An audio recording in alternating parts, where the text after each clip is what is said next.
Sure, 1, 2, 3, sure, 1, 2, 3, checking 1, 2, 3. Let's see if this works now. Sure, 1, 2, 3, sure, 1, 2, 3, checking 1, 2, 3. Let's see if this works now. All right. 1, 2, 3. Let's see if this works. All right. Thank you for waiting patiently, guys.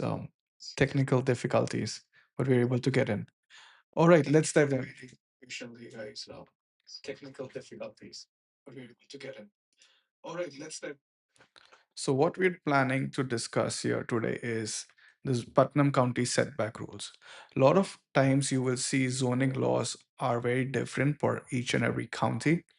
Uh, and when it comes to zoning, it is also residential and agriculture. But what we're typing in is a finer layer of the setbacks in specific. Uh, Now, what we'll do today is understand the Land Development Code, Section 45501.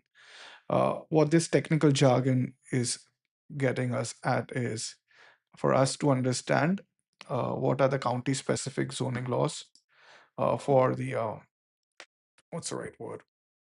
R2 zoning, residential arts. So first we need to understand what exactly is a setback, then the R2 standard, how it works for mobile homes, where majority of our buyers have been asking us, how does it work for the mobile homes in specific? The corner lot trap, like what is one of the biggest misconceptions a lot of buyers have when they plan to get into a corner lot? How and why are we calling it a trap is something that we need to understand on a technical level. And then calculating the buildable width. Many a times you will need a survey done for your lot irrespective to draw the boundary lines. But having said that, this should just give you a good starting point in general. So, what are the key definitions for the main setback line? When we are discussing setback rules, you need to understand what a setback line is. So, this is technically a mandatory distance between your property line and the structure itself. So, you cannot just start building your house as soon as the road ends and you're like, okay, I'm going to start building it. You will be walking over the county lines, and that's where they can break your home. So, this is not the place to begin. So, you need to understand the setback line. The second part is the building envelope. Once the setback lines are taken out, the actual remaining distance is what I call the building envelope. And that's where the space between the middle where you can legally build without having any alarms raised. Third is usually easements. If and for some reason if you bought a property on an easement, then you need to be extra careful when it comes to where the utility strips are going. Let's say it's in like uh, easement from the county, which is saying they have to go through, a power line needs to go through. So you can definitely not build in that zone, it's specific. So once these are understood, the setback line, what the building envelope is, and how does the easy easements come into play, let's dive deeper. I call it the rookie mistake. Uh, where to measure? People, you cannot start measuring from the end of the pavement. The right place for every person who's trying to build a house, the measuring will begin from the property line. The rose easement is often 15 feet into the grass. So let's take an envelope for an instance. So this whole lot, like you have the, let's say, 0.22 acre lot, you cannot just start from top to bottom. You'll have to leave 15 feet on every corner, at least from the start of the road till into the middle, and that's where you can start building. So please do not start building at the end of the pavement or the edge of it. You need to give a 15 feet distance. So most of our lots are into R2's mobile R2 residential lots, and for that, the ideal place for everybody wants to begin is a mobile home. So what are the magic numbers? Front setback rule says you will have to have 25 feet from the front before you start building on it. The rare setback is if it's an envelope from the back, it has to be 10 feet. Sides is 10 feet again. So, and also a lot of people don't discuss how big can you build the house. It cannot be above 35 feet. These are the numbers which we've gotten from my due diligence. You should definitely double check with the county, but this is valid for Putnam County per our research, but things change all the time from the time you watch this video till the current date. When it comes to zoning in AG zone, that is agriculture, the setbacks are usually double. So the front setback from 25 goes to 50 feet, rear setbacks goes to 50 feet, another sites are 35. So you need at least double size lots if you're planning to build on an agricultural land. Again, do not buy in agriculture if you want to build near the road and you need a double size lot. This is what we've seen time through time, but county is your best person to double check these um, setback rules. Let's understand visualizing the lot, the raw lot versus the buildable area. The width, technically, if the lot, let's say it's a 0.22 acre lot, the width is 75 feet, the depth is 135. Can you build on the whole lot? No. The buildable area after setbacks taken is going to be 55 feet, and the depth is going to be more than 100 feet in specific. So if you're removing all the setback rules, you still have a very big area to put a single family home. But having said that, that is the Goldilocks standard for us. If you want to build a small home and if you want to start a place, that's where you begin. That is the whole idea of visualizing and then seeing what is being built here. So how do you calculate? Um, the formula is very simple. Let's say if the lot is 75 feet width, you have setback rules on both the sides, so you need to remove 10 and 10. So the maximum house width that you can build up to the T is going to be 55. Uh, Again, these are approximate width calculation numbers for a 0.2 acre lot. Um, just so you guys know. Okay, very interesting topic.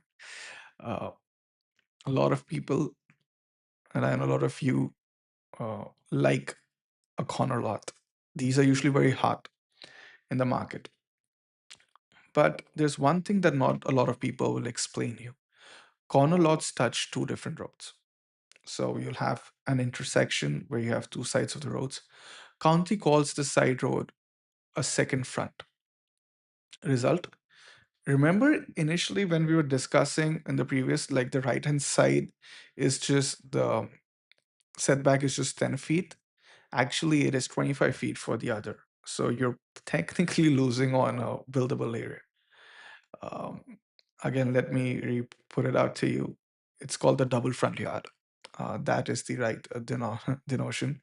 If you're buying a corner lot, we love corner lots, but it also comes to a point where you end up losing buildable area, especially for a 0.22 acre lot. You lose 15 feet of buildable width just for the fact it is coming at a point where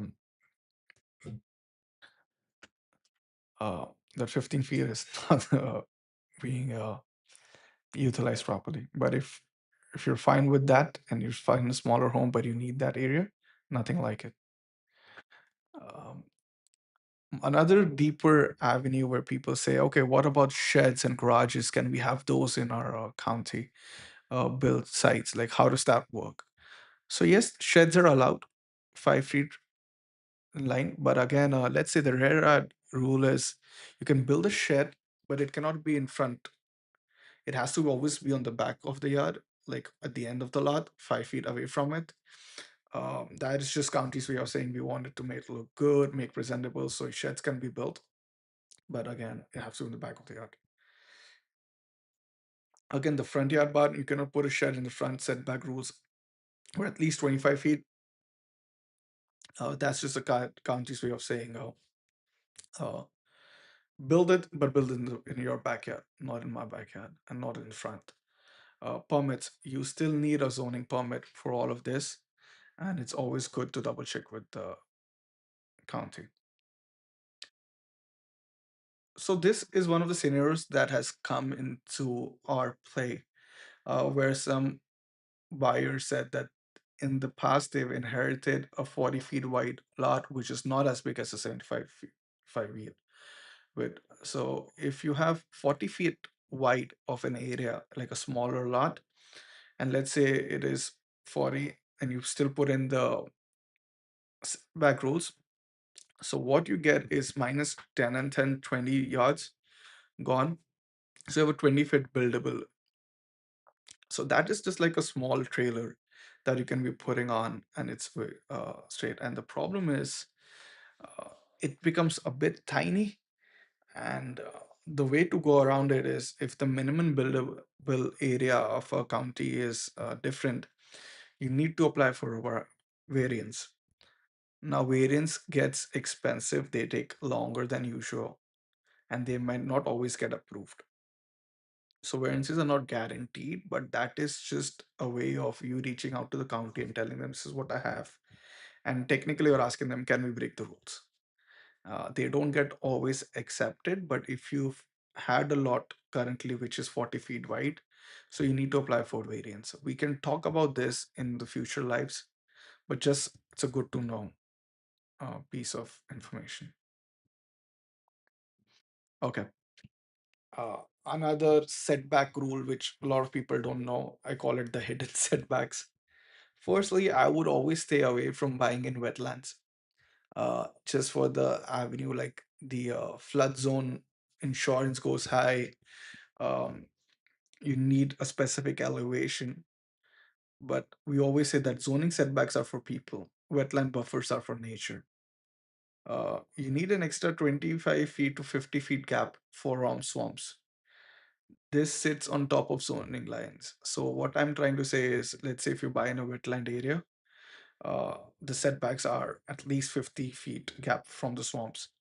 Uh, this gets a bit trickier to build. For a bigger size lot, it is possible, but for specifically smaller areas, which are like 0.22 acres, it gets a bit trickier. So you need to be extra careful of how you want to play with this. Again, double check with the counties. We can also share the Municode link. I'll share it later. You can go and check, but this is what the standard wetland buffers look like. So librarymunicode.com, it's where you can actually search for Putnam County schedules. And so what I have is the opened up library Municode. What we discussed today is section 45501. Again, these are dimensional requirements. What we are looking for is R2 zoning. So the minimum setback, all the numbers that came in were for like 25 feet. Rear is 20, side is 10, corner side is 20 feet. Uh, Again, this varies. What I shared earlier was doubling up. Right now, it is 20 feet. Uh, you need to understand and double check with the county. These keep on changing. So the minimum lot again is 25 feet. Lot area is 7,500 square feet. Maximum impervious is 70%. Maximum buildable height is 35.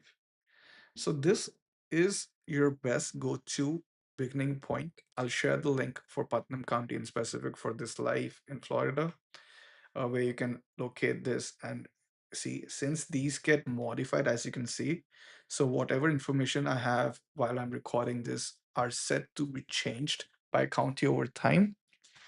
So this could be a good starting point, or calling county is the best place to begin. Um, Having said that, we usually make sure whatever land we buy is verified and at least comes in the buildable section. One of the very interesting lots I want to share today is live is the one on Brett Avenue. This is a 0.22 acre lot. It is perfectly buildable. It comes into the acreage area. As you can see, it is on Brett Avenue. Um, More of a rural setup here. Uh, in addition to that, we are selling this for 6,995, and we do offer easy owner financing.